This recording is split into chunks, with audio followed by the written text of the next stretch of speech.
Shabbat Shalom, brothers and sisters. I'm Moreh Rapha'Yah. We will go ahead and start off this almost ending cycle of the Torah portions. We all see a few things today, and it happens to be a double parashat or double portion of the Torah, and we will take advantage of a lot of things. A lot of things are, like always, encoded into the Torah. It is very important for you guys to take notes of this, because some of these things we will say it out loud without any slides in there, but are very, very crucial for you, your understanding or your growth on the Torah as we go along. Also, if you haven't subscribed for this channel, please do so you can get the latest production.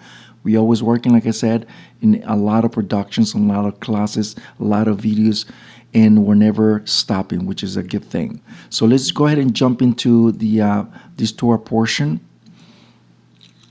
This parashat or Torah portion of Nitzabim and Wayeleh. Nitzabim and Wayeleh happens to be two Torah portions, which means Nitzabim means you're standing here, okay, and standing as what matter. We will find out right now. 26 verse 10 all the way to 30 verse 20, Ole 1 says, you are Nitzabim, you are standing today, all in front of Yahweh, your Almighty, your tribal heads, your elders, and your sons.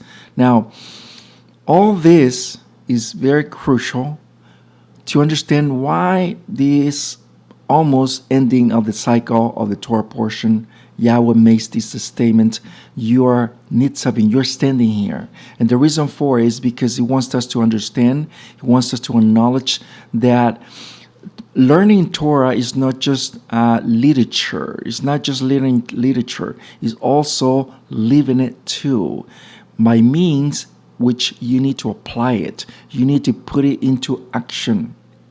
Learning Torah, as the Mashiah said, it is living it every day. It's not just Shabbat. It's not just festival. It's not just Yom HaKippurim. It is every single day of your entire life. That's a way of life. That's not religion. Religion is what you see nowadays, where they go for 2 hours, and after that you just change hats and you go back to how you were before. That's not how it works here. Yahweh Sebaot, our Father, always tells us that we need to follow His instructions every single day of our lives. Let's go ahead and continue with the next one. Look at what it says here, Deuteronomy 29, verse 12. For you to enter into this berit, this covenant with Yahweh, your Almighty, and all your oath that Yahweh, your Almighty, is making here today. Now, we have to understand that when it comes to covenants, our Creator is always telling us this covenant is started out with our father, our Bino Abraham.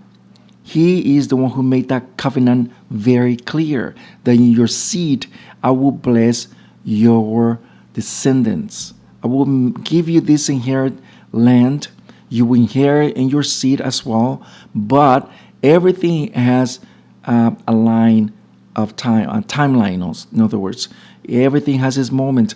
Everything has its time to fulfill. Yahweh has set up this time to give it to our father Abraham, but it needed to go through a certain period of time.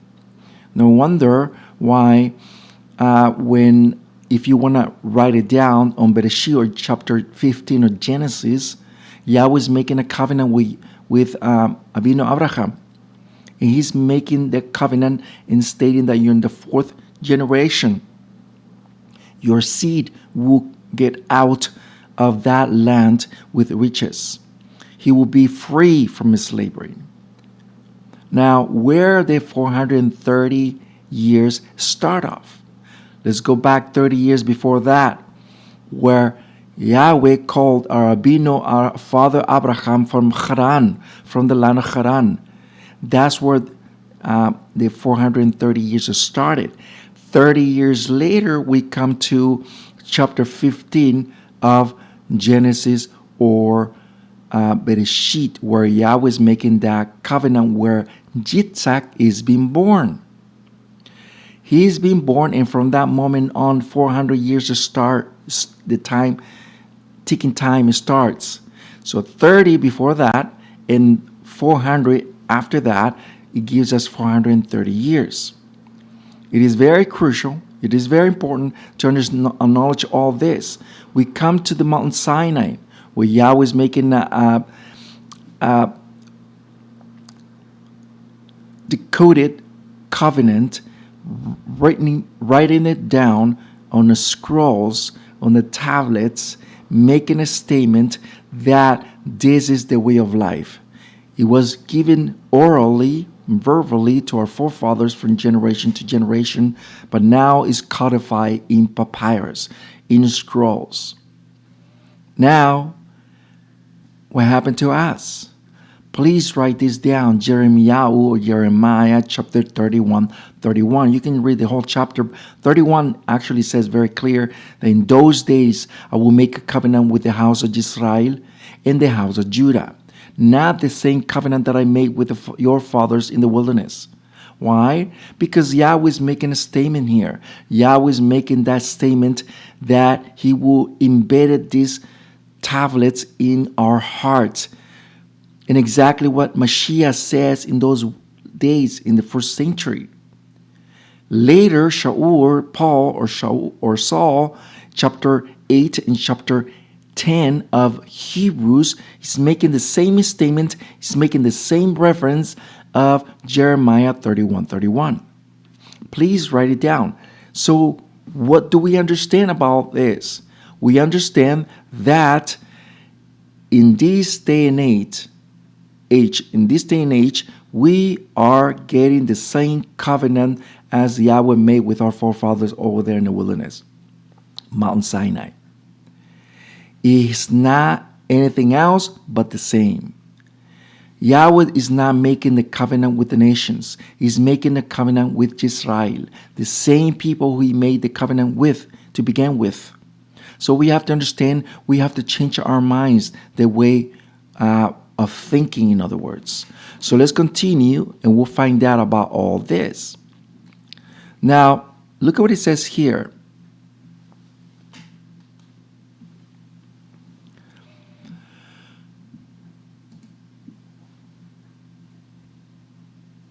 Deuteronomy or Devarim 29 verse 9, you will keep well the word of this berit, this covenant. The question is why? Why Yahweh is making this covenant, this berit, very, very crucial? And let's find out.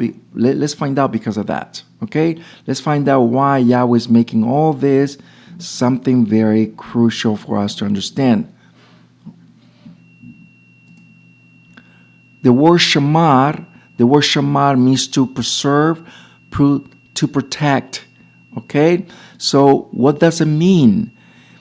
The image painted by the Hebrews, the word shamar, is a fold when the shepherd was in the desert with his flock. He collected bushes of thorns to erect a corral to place his herd at night. The thorns kept the predators out, and this would protect the sheep from to be harmed. Now, it is very crucial, as I stated before, that the reason why the word shamar comes from the word shamir. Shamir is the thorn. You see the correlation right there from shamar and shamir is almost the same. Is because the thorns became as a protection from the predators.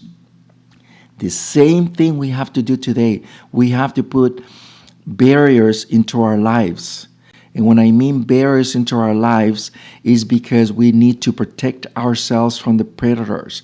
Satan is one of the biggest predators out there. No wonder why in the Berit Chadashah and the renewed covenant, Shaul is making a statement that Satan is like a lion predator outside trying to devour us. It is crucial to understand, all of us, that nowadays there are a lot of predators out there trying to hunt us, trying to get us into sin. That's why we need to make barriers into our lives, with our families, our friends, our co-workers, even our bosses. Why? Because the way we think is different from them. The way we follow certain norms, certain rules, certain directions from our Father Yahweh in our Torah. Let me give you an example. The kosher dietary law. We don't eat the same as they do. They eat pork, they eat duck, they eat all kinds of stuff, nasty stuff. We don't follow that kind of a way of life. We need to put barriers into our lives and make a statement that we're not like the rest. No wonder why Yahweh says that we are kadosh. We are set apart. We are not like the rest of the nations. We need to be kadosh as Yahweh is kadosh, set apart. And that's why when it comes to the name of Yahweh, we need to put barriers into it. Yes, the Torah speaks about the name of Yahweh, that it is kadosh, that it is set apart.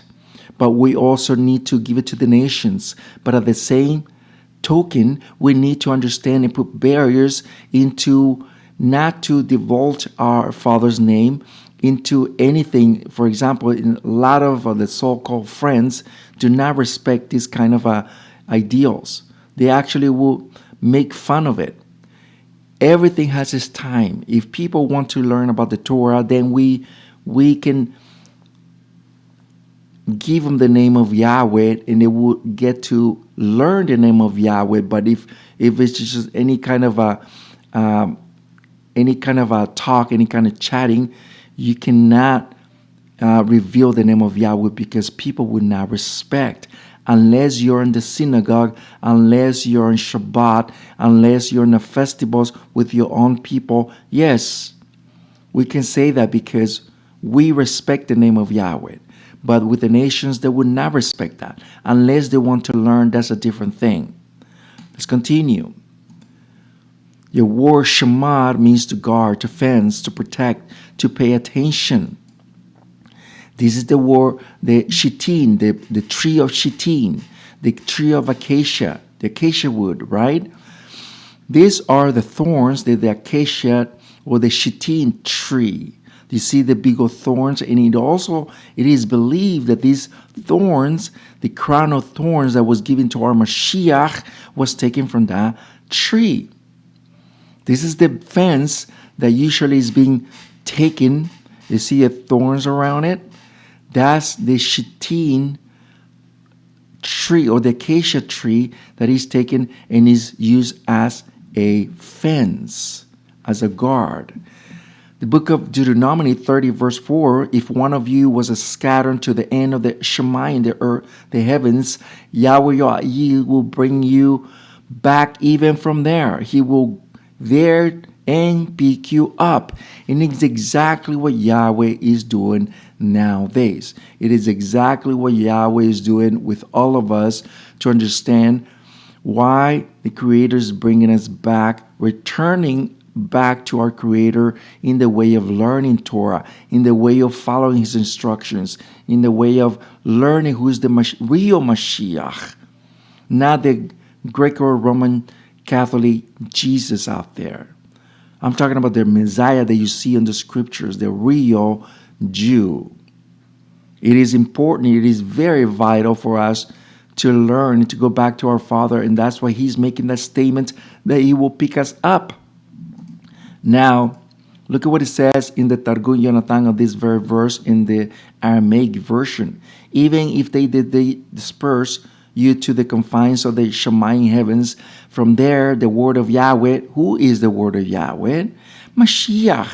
It will gather you from the hands of Eliyahu, Elijah the great Kohen, the great official, and from there He will bring you back by the hand of the Melech HaMashiach, the King Mashiach. Hey, who is the King Mashiach? It is our Mashiach Yahushua.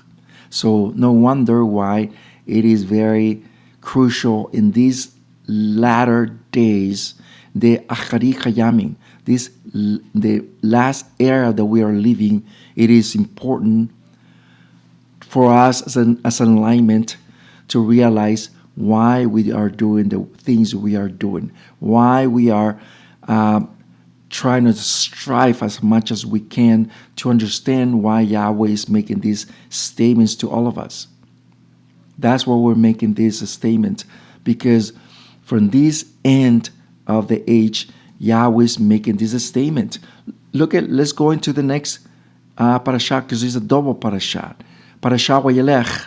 Wayeleh was Moshe Wayeleh. He was and said these things to everyone of Israel. This word Wayeleh means, and it was past tense. And the reason why, let me pause here for a moment, is because it was going to be replaced. Remember that Moshe was going to stay behind and somebody else was going to take the cape, was going to take the reins of things, and that would be Joshua, right? He was going to take the reins from that moment on. 31 verse 2, I am 120 years old today, can no longer move from here to there. Besides, Yahweh was told me, you will not cross the Yarden. You see that? He would not. And there is a reason why we spoke last time. But let's figure something very crucial. 34 verse 7 of Devarim, Deuteronomy, Moshe was 120 years old when he died, with his eyes unclouded and his vigor without diminishing. In other words, Moshe was still good to go for at least more years. And the reason why Yahweh cut his life to 120 is because there is something encoded in the 120. Not only that, we already talked about in the previous Torah portions why Moshe was not going to cross the Yarden. And the reason for it is because he was going to be the redeemer of Israel. In other words, he was going to carry the sins, in other words, of his people. And we already talked about that. Okay, we already talked about. He is the foreshadow of our Mashiach. You see that? No wonder why 18 of the same book of Devarim, Deuteronomy, where it says, a prophet unlike to you, I will bring you up among your brothers. Just like you, Moshe, I will bring you. Everything that you're doing, he will do the same. And exactly what Yahushua did. Exactly what Mashiach did. So let's find out a little bit about the 120. Genesis of Bereshit, Yahweh said, chapter 6, verse 3, my ruach, my inspiration, will not remain among these people forever, for they are flesh. Therefore, their days will be 120. 120 years for that judgment. 120 years is encoded into 120 Yubels, 120 Jubilees. 120 Jubilees, remember every Jubilee, every Jubel is 50 years. So 120 times 50 will give us 6,000 years. 6,000 years of mankind. The same judgment that was given over there in before the flood, same judgment is being given for all mankind. Why? Because we're about to finish the 6,000 years. We're about to finish this length of time. As soon as it ended, Mashiach returns. So that what is it telling me nowadays? That we need to go back to our Father. We need to go back to our roots, which is our Father Yahweh through our Mashiach. Look what it says here. But beloved, do not ignore this, for the Master, a day is like 1,000 years, and 1,000 years like a day. This is in the 2nd of Peter 3:8. Exactly what it was in the very beginning of creation. Remember, the creation days were 6 days, which is equal to 6,000 years. Every day is 1,000 years. When Yahweh said to our father Adam, he said, I'll tell you from this day that if you eat from this fruit, you will die. He did not pass 1,000 years for him to live. He died before 1,000 years. So it is very crucial that exactly what Yahweh says, that would not pass one day. It would not pass exactly what is being quoted from the very beginning of creation. Genesis 6 verse 3 says the days will be 120 years, suggests that it is the reference to 6,000 years assigned to whom? To human existence, to all of us. It is a period of time for all of us to go through. Chapter 27 verse 18. Yahweh said to Moshe, take Yahushua the son of Nun, the man in whom the Ruach, the inspiration is, and put his hands on him.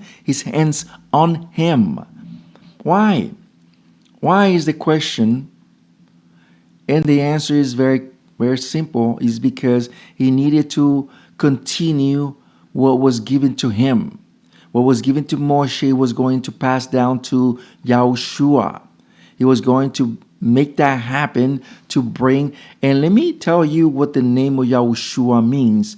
Yahushua with the O, with the vowel O, it means Yahweh will save. Yahushua, our Mashiach, is with the U, with the vowel U, which means Yahweh saves right now. So in the difference between the first one, which is Yahshua or Yahushua, is because he was going to bring our forefathers into the land of Israel. Future.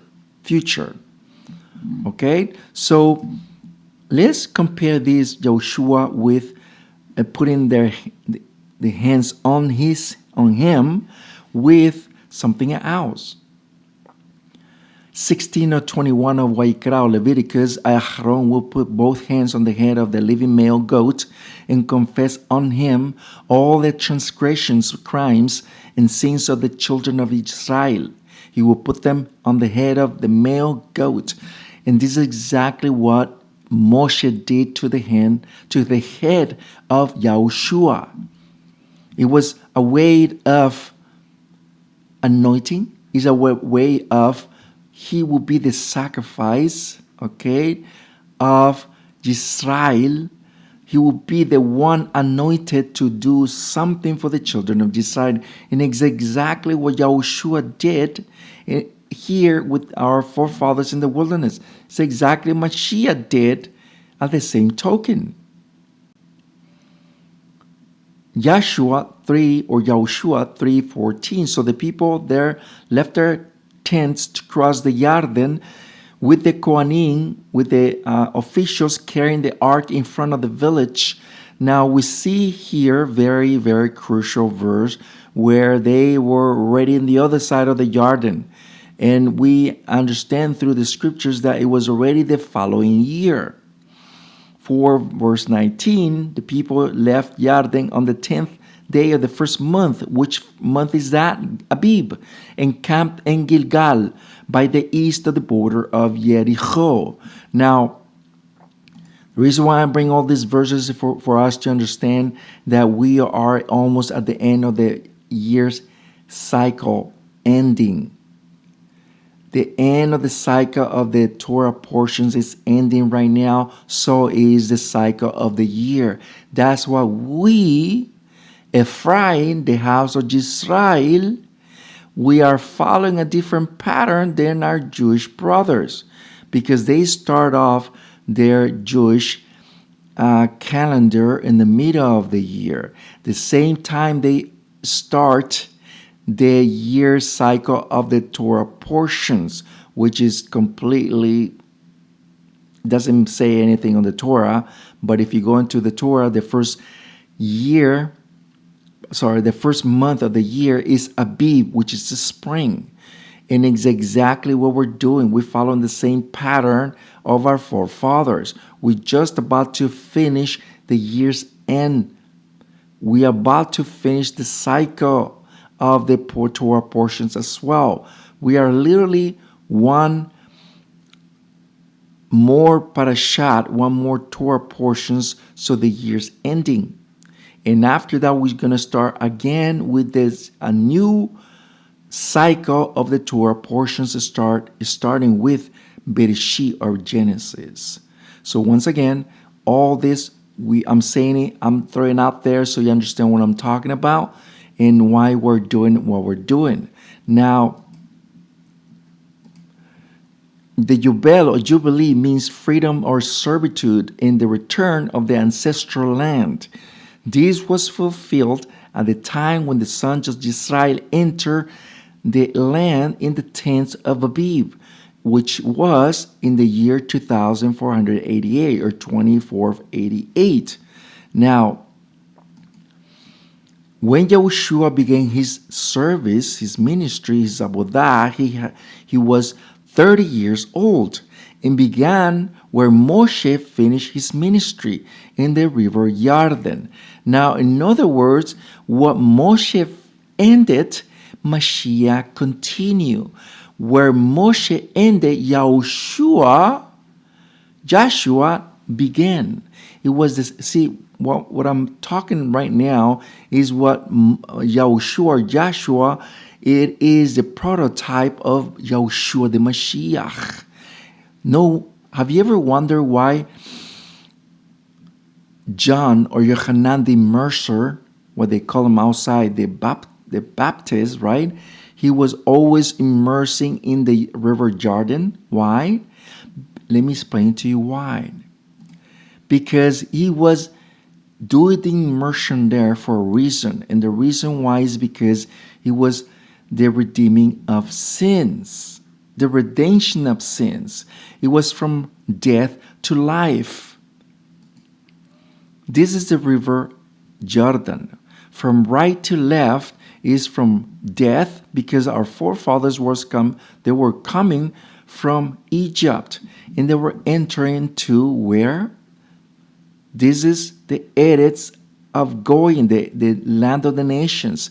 Muth, the death was coming from Egypt, from bondage, and they were crossing to the other side, to the Eretz Yisrael, to the land of Israel, to Chai, to life.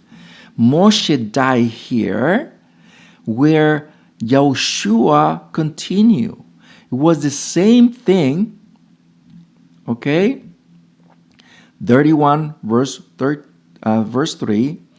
Yahweh, your Almighty, will cross before you. He will destroy the nations before you and will dispose them. Yahushua, he will cross in front of you, as Yahweh have said. You see that? Exactly what happened. Yahushua was going to bring them into the nation, to the new land, the land that flows milk and honey. The same as Mashiach was doing the immersion in the river Jordan, because he was taking that rain. He was taking the same rains as Yahushua over there. You see what Ecclesiastes chapter 1 verse 9 says, what it will be again. Past repeats itself. It's the same principle, the same pattern.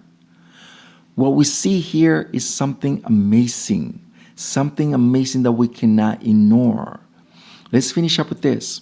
31 verse 7 of Devarim, Deuteronomy. Then Moshe sent to call Yahushua, and at the sight of all Israel said to him, be strong, be brave, so you will go with all the people to the land of Israel, to the land of Yahweh, have sword to his fathers, that he will give to them.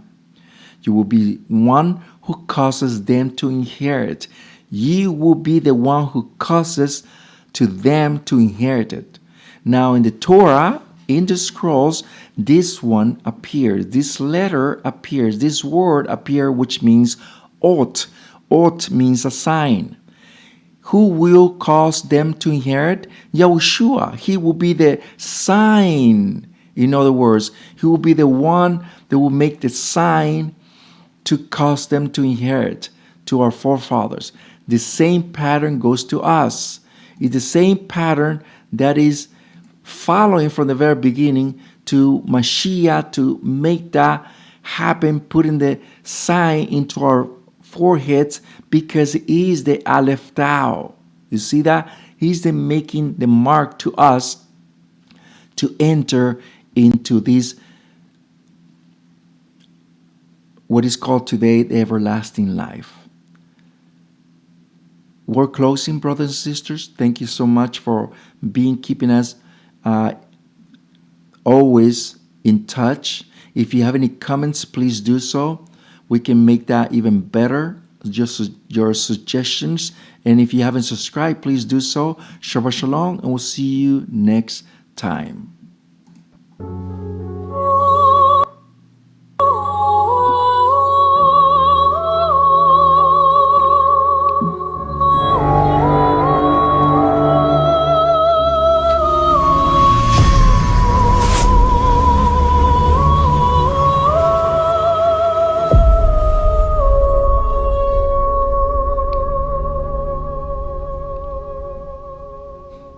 Toda Rabba. If you like this video, please give us a like and subscribe to our channel. There's more content in production. Thank you.